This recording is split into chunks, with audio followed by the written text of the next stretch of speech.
Hey guys, hello and welcome to another installment of Vince and Films. My name is Vincent and I'm living in Paris, where I'm trying to break the record of most films seen in a cinema in 1 year. Now today marks the end of week 34, which is day 238 if I'm not mistaken. And I'm now at 497 films seen in theaters since March 16th, 2017.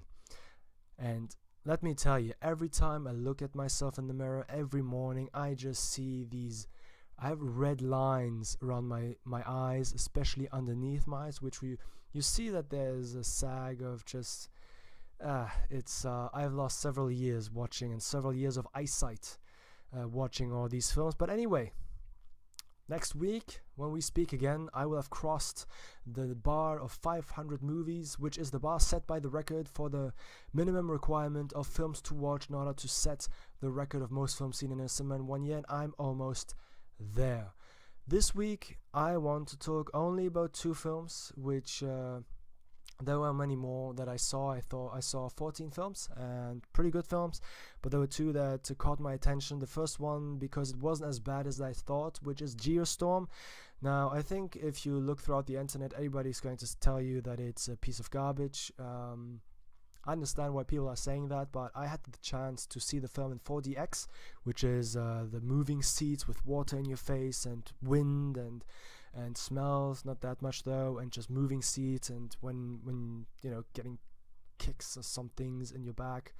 And to be honest, I thoroughly enjoyed my experience watching that film, especially probably because I thought that this film was going to be bad, because you have to know this film made for $120 million was then shelved by Warner Brothers because they thought it was this bad, and then to just get something out of it, finally released it this year, and it has, after 3 weeks of release, made $180 million, of which 30 were only made domestically and 150 were on the foreign markets. So on a $120 million budget, it's now at $180 million worldwide after 3 weeks. That is not good. And I haven't even checked Rotten Tomatoes, but I think it's below 20%. But in any event, I had a lot of fun, maybe because of the 4DX experience, although I saw Valerian and the City of a Thousand Planets in 4DX as well, and the experience was not as fun as for Geostorm. Because, well, beyond the fact that the story is simple, cheesy, full of cliches, and let's not talk about accuracy in regards to laws of physics, because there are none.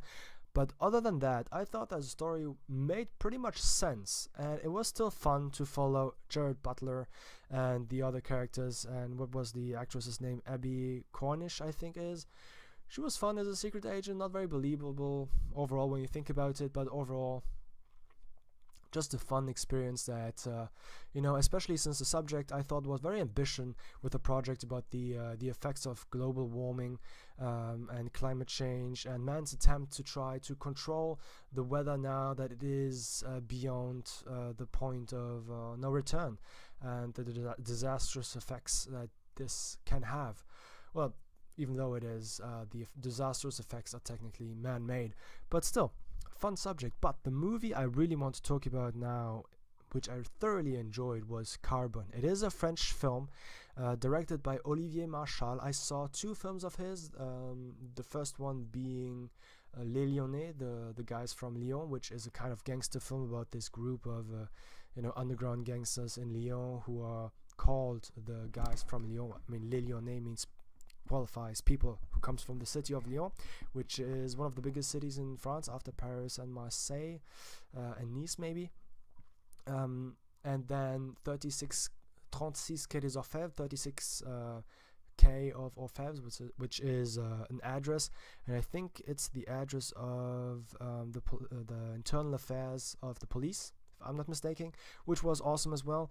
And now this one, which kept or stayed in the genre of the underground with the gangsters and corrupt cops, but it has a somewhat unexpected twist, which is based on a true story, because it follows a rather more or less law-abiding entrepreneur who has a company who is going to go bankrupt because of some amounts that are asked by the French IRA. They ask for some amounts that are going to bankrupt the company.